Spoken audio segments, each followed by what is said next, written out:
بسم اللہ الرحمن الرحیم۔ اعوذ باللہ من الشیطان الرجیم، بسم اللہ الرحمن الرحیم وبہ نستعین۔ الحمدللہ، ہماری گفتگو لمحہ چہارم کے کتاب النکاح میں ہے، اور کتاب النکاح کے بھی مختلف عنوانات اور موضوعات پر گفتگو ہو چکی اور مزید ہونی ہے۔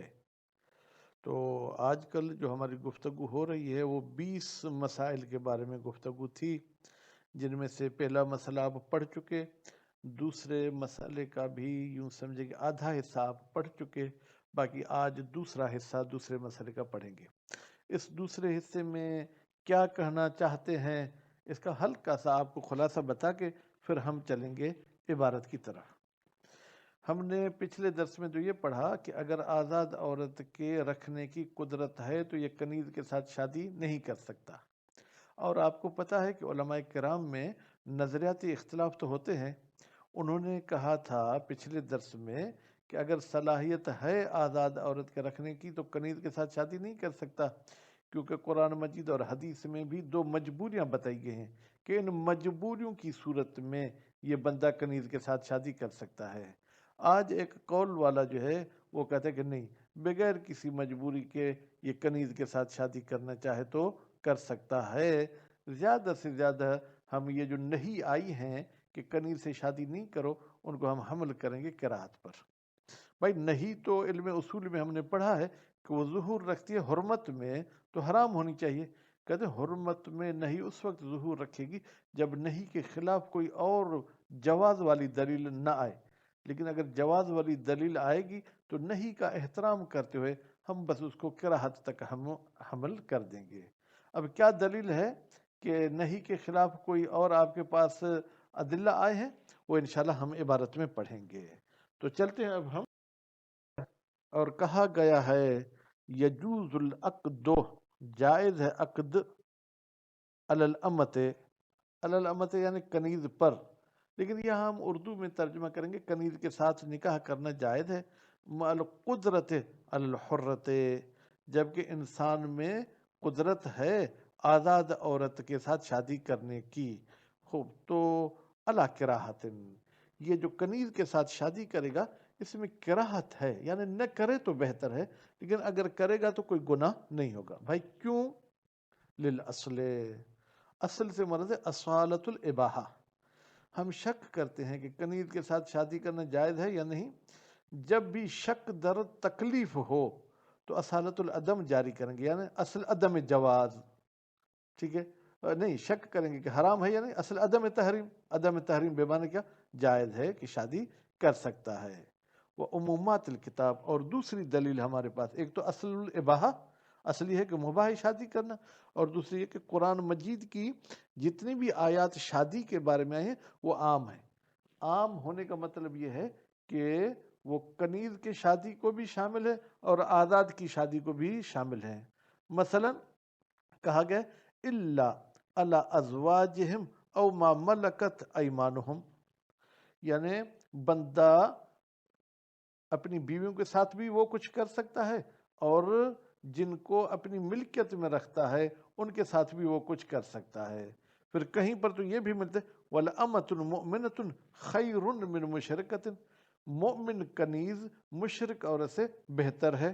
خوب، اور پھر کہیں اور جگہ پہ یہ فرمایا گیا وَأُحِلَّ لَكُمْ مَا وَرَاءَ ذَلِكُمْ، کچھ عورتوں کے ساتھ شادی کرنے کو حرام قرار دیا گیا تھا، ماں کے ساتھ شادی نہیں کرو، اور تم یہ بہن کے ساتھ شادی نہیں کرو، بھتیجی کے ساتھ شادی نہیں کرو۔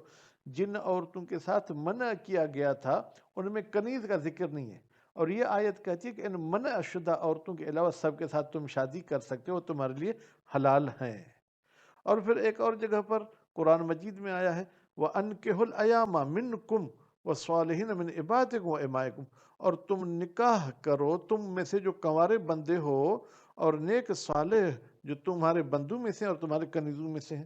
تو اب یہ بھی مطلق ہے، یعنی کنیزوں کے ساتھ شادی کرو، عبدوں کے ساتھ تو نہیں کریں گے، یعنی عبد بھی کنیز کے ساتھ شادی کرنا چاہیں تو کر سکتے ہیں۔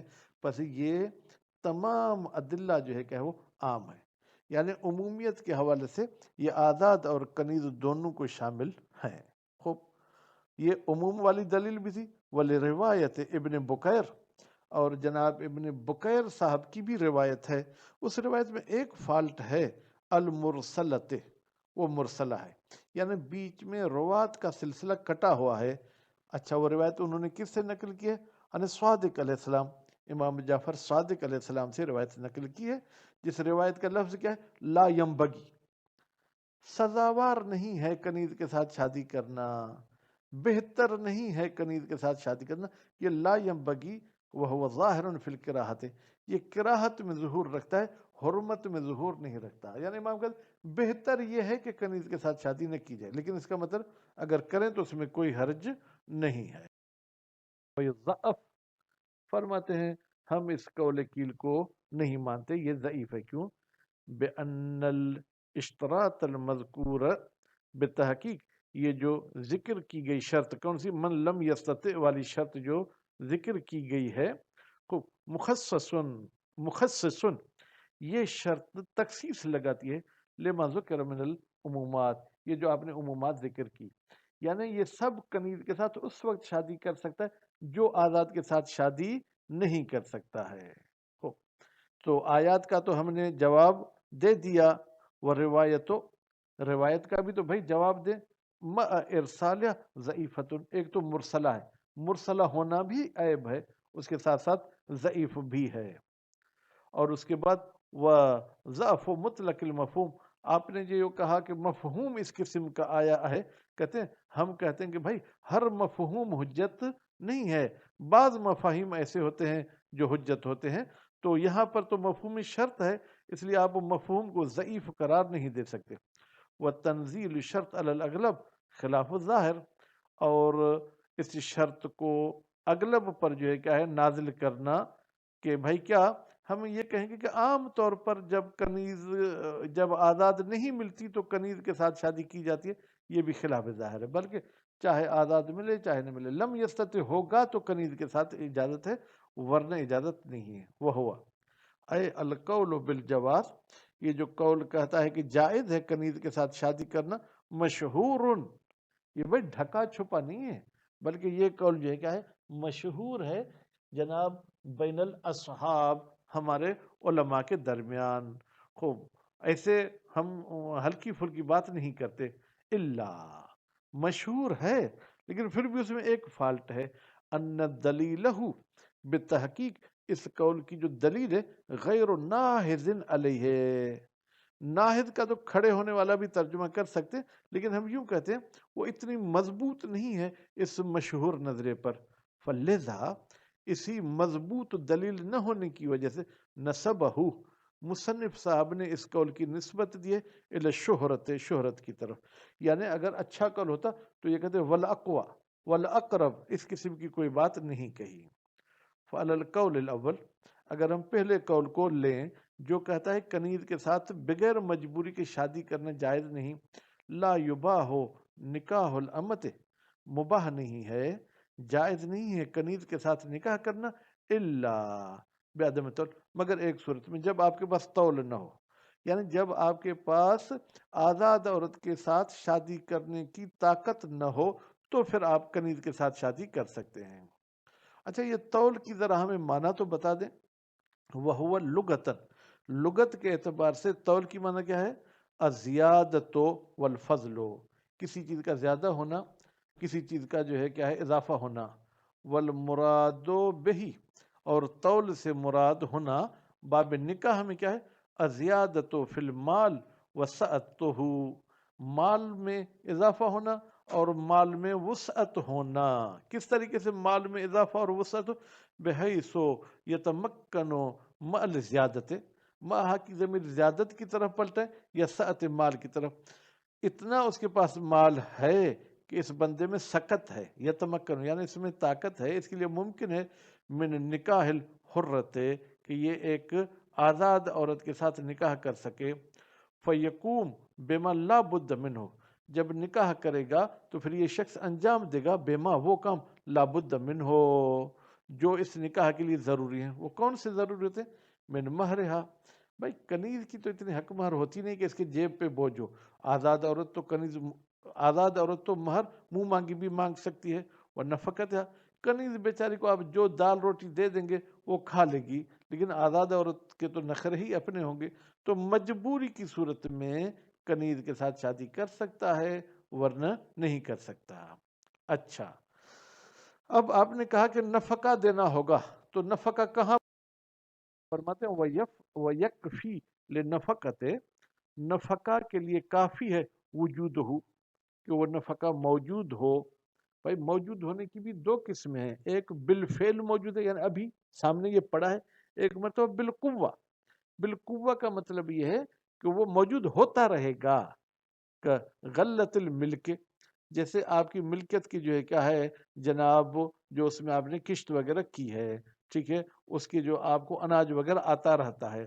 وَكَسْبِ ذِي الْحِرْفَةِ، یا جس بندے کو کوئی ہنر ہوتا ہے تو وہ ہر روز اس کی کمائی گھر لے آتا ہے، ٹھیک ہے، تو ایک تو یہ کہ آپ طول نہ ہونے کی صورت میں آپ شادی کر سکتے ہیں، اور دوسری شرط یہ وَخَوْفِ الْأَنَتِ، آپ کو انت کا خوف ہے۔ انت کو کیسے پڑھیں؟ بالفتح، انت بھی نہیں پڑھیں، انت بھی نہیں پڑھیں، فتح کے ساتھ پڑھیں انت۔ وہ اسلح، انت کی اصلی لغوی معنی کیا ہے؟ اسلح کی ضمیر جائے گی انت کی طرف، انکسار العظم، ہڈی کا ٹوٹ جانا، بعد الجبر، بننے کے بعد، یعنی جیسے کسی بندے کے ہاتھ پاؤں کی ہڈی ٹوٹ جاتی ہے، بن جاتی ہے، پھر ٹوٹ جاتی ہے، تو کہتے ہیں ہڈی کے ٹوٹنے کا نکاح کے ساتھ کیا تعلق؟ فرماتے فستوئیر، تو پھر اس انت کو ادھار کے طور پر استعمال کیا جاتا ہے، آریہ کے طور پر استعمال کیا جاتا ہے، لکل مشقت و ضرر، ہر تکلیف دہ عمل کے لیے، ہر نقصان والے عمل کے لیے۔ تو اب دیکھیں ہڈی ٹوٹنے کے بعد پھر جڑتی ہے، پھر ٹوٹتی ہے، تو کتنی تکلیف ہوتی ہے۔ اسی طریقے سے اگر شادی نہ کرنے کی وجہ سے اس انسان کو تکلیف پہنچتی ہو تو پھر کنیز کے ساتھ شادی کر سکتا ہے۔ ولا ضرر اعظم من مواقعۃ المعاصم، اور کوئی بڑا جو ہے کیا نقصان نہیں ہے کہ انسان معاصی میں جا کے گناہوں کے کاموں میں پڑے۔ بھائی بیوی نہیں ہوگی تو گناہوں کے کاموں میں پڑے گا، یا یہ کرے گا وَصَبْرُ عَنْهَا مَعَ الشَّرْطَيْنِ افضل، آپ کے پاس پیسہ بھی نہیں ہے کہ آزاد عورت لے سکو، گناہ میں پڑنے کا بھی خطرہ ہے لیکن ابھی پڑے نہیں، پھر بھی افضل یہ ہے کہ آپ صبر کریں اور کنیز کے ساتھ شادی نہ کریں۔ کیوں؟ لقولہ تعالیٰ، اس لیے کہ اللہ تعالیٰ کا فرمان ہے وَأَن تَصْبِرُوا، اگر تم کنیز کے شادی سے صبر کرو تو خیر لکم، یہ تمہارے لیے بہتر ہے۔ بھائی دیکھیں کنیز ایسی ہوتی ہے بیچاری جو جہاں سے آئی ہے وہاں سے استعمال ہوتی ہوئی آئی ہے، اور کنیز کے لیے تو یہ بھی کہا گیا کہ اگر مولا اس کو استعمال نہیں کرے کسی اور کے بھی حوالے کر سکتا ہے استعمال کے لیے۔ بہرحال تو افضل یہ ہے کہ آپ صبر کریں، لیکن اگر شادی کرنا چاہتے ہیں کنیز کے ساتھ تو پھر وہ تکفی الامۃ الواحدۃ، کافی ہے ایک ہی کنیز کے ساتھ شادی کرو۔ کیوں؟ لِاندفاع الانت بہا، آپ کو جو گناہ میں پڑنے کا خطرہ تھا وہ ایک کنیز کے شادی سے آپ کا وہ خطرہ دور ہو جائے گا۔ وَهُوَ أَحْدُ الشَّرْطَيْنِ فِي الْجَوَازِ، یہ انت ایک شرط تھی دو شرطوں میں سے جواز کے۔ جواز یعنی کنیز کے ساتھ نکاح جائز اس وقت ہو سکتا تھا جب انت بھی ہو اور طول نہ ہو، تو یہاں پر تو انت ختم ہو گئی تو شادی نہیں کر سکتے ہیں۔ وَعَلَى الثَّانِي، لیکن وہ جو دوسرا قول تھا کہ کنیز کے ساتھ شادی کر سکتے ہیں، وہ الجواز مطلقہ، وہ دوسرا قول یہ تھا کہ کنیز کے ساتھ آپ مطلقاً شادی کر سکتے ہیں، چاہے انت کا خوف ہو چاہے نہ ہو، چاہے طول ہو چاہے نہ ہو، وہ الجواز مطلق یباح اثنتان، اس قول کے مطابق بھی دو کنیزوں کے ساتھ شادی کر سکتا ہے، لا ازید، مزید کنیزوں کے ساتھ شادی نہیں کر سکتا، کما سیاتی، جیسے کہ ان قریب جو ہے کیا ہے یہ بحث آئے گا کہ کتنی کنیزوں کے ساتھ یہ شادی کر سکتا ہے۔ امید ہے اللہ تعالی ہمیں دین پر چلنے کی توفیق عنایت فرمائے۔ وصلی اللہ علی محمد و آل محمد۔